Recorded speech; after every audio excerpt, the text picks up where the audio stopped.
अस्सलाम वालेकुम भैया, मैं हूं रेहान कनाडा से। उम्मीद है आप लोग सब ठीक ठाक होंगे, खैर खैरियत से होंगे।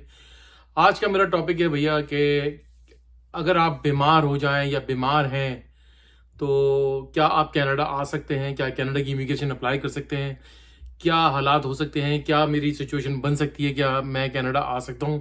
तो काफ़ी अच्छा सवाल है, क्योंकि मैं मुझे जब याद है, मैं देखे मैं आपको पहले भी हमेशा से आपको बताता हूँ, एक डिस्क्लेमर है छोटा सा कि मैं इमिग्रेशन कंसल्टेंट नहीं हूँ, लेकिन मैंने इमिग्रेशन की जो है वो डिप्लोमा लिया हुआ है। तो ये कुछ चीज़ें जो हैं जो मुझे पता होती हैं, याद होती हैं, थोड़ा सा इतना डिटेल में नहीं जाता, क्योंकि I am not practising consultant. मैं कंसल्टेंट हूँ भी नहीं, एक जस्ट लाइक मैं एक डिग्री होल्डर हूँ। तो प्रैक्टिस नहीं करी, कुछ मामला ऐसे हो गए, कुछ हालात ऐसे हो गए, कुछ कुछ दूसरे कामों में बिजी रहा, तो टाइम ही नहीं मिला एग्जाम वगैरह देने का। तो एनीवे सवाल ये है कि यार अक्सर इस सवाल ये आ जाता है कि यार मुझे फलानी बीमारी है और मैं लाइक पढ़ा लिखा भी हूँ, मैं पीएचडी भी लाइक मास्टर्स वगैरह किया हुआ है और इंग्लिश वगैरह मेरी बहुत अच्छी है, क्या मैं एक्सप्रेस एंट्री या मैं किसी सिचुएशन में किसी भी कैटेगरी के अंदर फॉल कर सकता हूँ, क्या मैं आ सकता हूँ। और मेरा मेरा जो है जो मेडिकल होता है, जाहिर सी बात है, उसमें आप मेडिकल में पता चल जाता है जब आपका आने से पहले आपकी कनाडा की रिक्वायरमेंट है, वीज़े की रिक्वायरमेंट है, इमिग्रेशन हो, कोई किसी भी कैटेगरी का वीज़ा हो, उसमें आपका वो मेडिकल मांगते हैं, ताकि वो दे वांट टू चेक है भाई इसको कोई बीमारी वगैरह तो नहीं है, कोई ऐसी कंटीजियस किस्म की बीमारी तो नहीं है, या कोई ऐसी कोई एक्सवाइजेड लाइफ थ्रेटनिंग किस्म की बीमारी तो नहीं है। तो अगर मैं आ जाऊं तो क्या पॉसिबिलिटी है, क्या मेरा इलाज वगैरह हो सकता है, क्या मैं फ्री हो, क्या इलाज की क्या पॉसिबिलिटीज है। तो मैं आपको ना दो वाकया सुनाता हूँ यहाँ के। पहला वाकया, मैं जब यहाँ पर एक सेलफोन कंपनी में जॉब करता था, तो मैं एक स्टोर में वहाँ पर था, सुपरवाइजर था या मैनेजर था, भाई पूरा स्टोर मैं ही चलाता था, ऑल अलोन था मैं। तो वहाँ पर मैं ही इसको रन करता था। वहाँ पर अक्सर मेरे पास क्लाइंट्स वगैरह आते थे, कस्टमर्स वगैरह आते थे, वो मुझसे बात करते थे। एक अंकल मेरे पास आते थे, वो आई थिंक पाकिस्तान से ही थे या इंडिया से थे, वो थे अपने देसी अंकल। तो अक्सर आके ना मुझसे बात करते थे, वो अक्सर थोड़ा सा मुझे इरिटेट भी कर देते थे। एक दिन उन्होंने मुझे बोला कि यार तुम मेरी ना हेल्प कर दिया करो, और मुझे ना मैं बीमार रहता हूँ, और मैंने उनको बोला कि भाई मैं पास इतना टाइम नहीं होता, मैं और भी कस्टमर्स वगैरह होते हैं। तो एनीवे उन्होंने इन शॉर्ट स्टोरी ये बताई कि मुझे जो ना मैं किडनी पेशेंट हूँ, और मेरा जो ना किडनी का प्रॉब्लम है। तो किडनी का प्रॉब्लम है, तो मैं एकदम थोड़ा सा कॉन्शियस हुआ। फिर एनीवे फिर उन्होंने मुझे बताया कि भाई मेरा जो है मेरे मेरे किडनी फेलियर्स हो गए थे, मैं यहाँ पे डायलिसिस पे जाता था। देखिए मेरे किडनी का मैं यूं पर्सनली मैं जानता हूँ कि क्योंकि मेरे फादर को जो है वो किडनी का प्रॉब्लम हुआ था, और इसी के अंदर वो दुनिया से गुजर गए थे। तो मैं जब छोटा था, लाइक ग्रेजुएशन के बिल्कुल प्रोसेस में था, मैंने सब चीज़ें देखी हुई हैं। तो मैंने देखा है कि कितना तकलीफ दे ये मरहला होता है, सिचुएशन होती है। खुदा अल्लाह ना करे किसी को कोई भी किसी किस्म की इस तरह की बीमारी हो, कि वो जिस तरीके से जिसके जो कहते हैं ना कि जिसके ऊपर गुजरती है वो वही जानता है, तकलीफ उसी को पता होती है कितनी तकलीफ से वो गुजर रहा होता है। तो एनीवे खैर वो उनसे मेरी जब बात हुई, तो उन्होंने मुझे बताया कि एकदम वो मुझे दिखाने लगे। मैं घबरा गया, मैंने भाई आप मुझे ना दिखाएं प्लीज़। तो एनीवे खैर उन्होंने मुझे बताया कि भाई मैं जो ना किडनी का पेशेंट था, और मेरा जो है क्योंकि मैं 60+ था, तो मेरा जो ना प्रोसेस चला था, मैं डायलिसिस वगैरह भी आता था। और क्योंकि आपको पता है कि जब किडनी ट्रांसप्लांट होती है वो बहुत लंबी लॉन्ग वेटिंग होती है यहाँ पर, अकॉर्डिंग टू फिर आपकी एज के हिसाब से भी चलता है। अगर आप यंग हैं तो आपका नंबर पहले आ जाता है, क्योंकि आपकी लाइफ सेव करना उनके लिए ज़्यादा मकसूद होता है।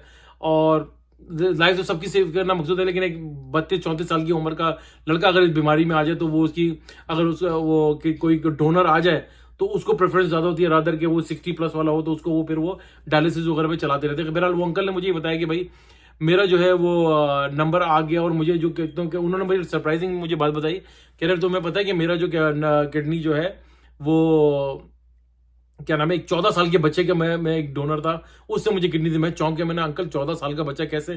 तो उन्होंने बताया कि भाई मैं जो था वो बच्चा जो ना वो कार एक्सीडेंट हुआ था, कुछ हुआ था। तो वो बिल्कुल जो ना डॉक्टर ने उसको जवाब दे दिया था। तो उनकी फैमिली ने एज अ डोनर उन्होंने हमें ऑफर किया कि भाई हम जो ना आपको ये किडनी के लिए वो तैयार थे। तो कह रहे मैं आई वॉज सरप्राइज, मैं डर भी गया, कह रहा भाई मेरी तो एज इस तरह की है, नहीं आप अपने बच्चे को। उन्होंने कहा हमारा बच्चा तो बच्चे की नहीं, हमें तो डॉक्टर ने वैसे ही जवाब दिए थे, तो as a like organ donor हम आपको जो ना ये डोनेट कर रहे हैं। तो वो उन्होंने मुझे बताया कि मेरे लिए बड़ा तकलीफ था, और क्योंकि मेरे फादर इस चीज़ से गुजर चुके थे, तो उनको तो वहाँ पर बहुत, यानी कि 90s की मैं बात बता रहा हूँ। तो यहाँ पर बहरहाल उनका है। और सब कुछ मैं आपको बताऊं कि अगर आप यहाँ पर किसी स्टेटस के ऊपर है, लाइक किसी भी लाइक सिटीजन है, इमिग्रेंट है, या किसी भी स्टेटस के ऊपर है, तो आपको अगर इन इलाज मुआवजों की प्रॉब्लम होती है, तो गवर्नमेंट यहाँ पे फुल सपोर्ट करती है। ये अंकल जो थे, ये पूरा उनको जो है पूरी सपोर्ट दी गई थी, और पूरा वो काम भी करते थे, छोटा मोटा जॉब भी करते थे, लेकिन वो बिल्कुल रिटायर्ड हो चुके थे। तो वो अपना टाइम ज़्यादा वो मॉल वगैरह में मेरे पास आ जाते थे, वहाँ बैठते थे, तो गुजारते थे। तो ये था उनका। और दूसरा एक और मेरे एक जानने वाले तो मुझे किस्सा बताया कि भाई फलाना यार तुम जानते हो, मैंने यार मैं मस्जिद में उनसे मिला था, तो कह रहे यार उनको जो है ना जो है वो थ्रोट कैंसर जो है ना डायग्नोज हुआ, और वो गुटखा शुटका पता नहीं क्या खाते होंगे यहाँ पर, तो उनको हुआ तो डॉक्टर ने बोला कि भाई क्या तुम, उनका फिर ट्रीटमेंट वगैरह चलता रहा। जब उन ट्रीटमेंट की बारी आई तो उन्होंने कहा इसको जो है ना हमें ऑपरेट करना पड़ेगा, और उसको जो है ना आपका कैंसर जो है गले का, इसको निकालना पड़ेगा, इसकी सर्जरी करनी पड़ेगी, तो can you like afford it. उन्होंने कहा भाई, उन्होंने कहा नहीं मैं तो नहीं अफोर्ड कर सकता। उन्होंने तकरीबन $40-45 का खर्चा है। तो उन्होंने बोला कि नहीं भाई मैं नहीं कर सकता। तो उन्होंने कहा चिट्ठी के वहाँ पे हमारा नीचे काउंटर बना हुआ, वहाँ जाकर अपना करवाएं, नाम वगैरह जो भी होता है रजिस्ट्रेशन वगैरह करवा कर उनकी जो है सर्जरी हुई 14-15 घंटे की, कहते हैं कि गले का पूरा सर्जरी हुई, तो फ्री ऑफ कॉस्ट थी, और गवर्नमेंट की उनकी तरफ से सपोर्ट भी मिलती है। जाहिर सी बात है, एक तरीके से आप जब बीमार हो जाते हैं डिसेबिलिटी की तरफ एक तरीके से हो जाता है कि इंसान, अगर वो फिर गवर्नमेंट आपको ऑफर भी करती है कि आप छोटा मोटा काम भी कर ले, तो गवर्नमेंट वो आपको फाइनेंशियल सपोर्ट भी कर रही होती है, सब चीजें कर रही होती है।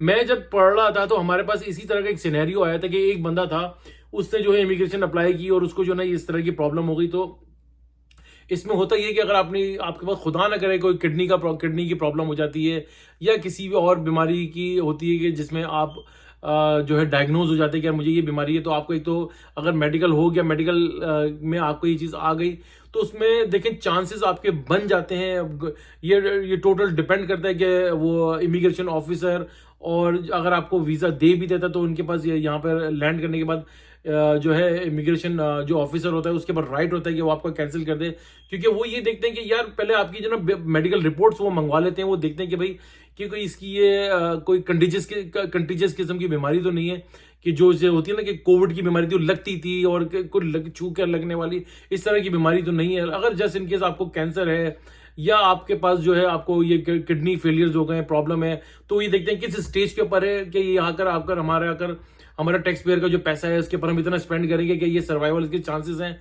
तो ये बड़ा एक कॉम्प्लेक्स किस्म का एक इशू है, जिसके ऊपर ये है कि आपके पास एक तरीके से चांसेस भी हैं, आप आ भी सकते हैं, लेकिन इट टोटल डिपेंड। और हमने जो पढ़ा था उसके अंदर ये था कि भाई हाँ ये he can apply for that visa, और ये इसने जब बता दिया है तो ये गवर्नमेंट वीजा ऑफिसर के हाथ में है कि वो इस चीज को किस तरीके से केस को हैंडल करता है, किस तरीके से वो बुला इनको लाइक वो वीजा इशू कर सकता है। तो ये एक बड़ा ही कॉम्प्लेक्स किस्म का इशू है कि आप अप्लाई कर सकते हैं, अगर आपका है कि है प्रॉब्लम है तो यू कैन ट्राई इट। और इसके लिए जो है दूसरा उनके हाथ में ही होता है। मैं इससे ज्यादा और क्या बताऊं कि मैंने जो पढ़ा था, मैंने जो सिचुएशन हमारे पास सिनेरियो आया था उसमें तो हमने ये कहा था कि यस ही कैन अप्लाई।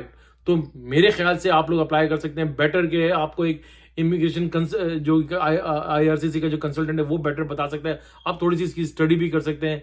तो इंशाल्लाह अल्लाह से दुआ है कि भाई अल्लाह ताला कभी किसी को इस तरह की बीमारी वगैरह ना करे, ना दे। सबको अल्लाह ताला सेहत तंदुरुस्ती कायम रखे, लाइक अपनी अमान में रखे।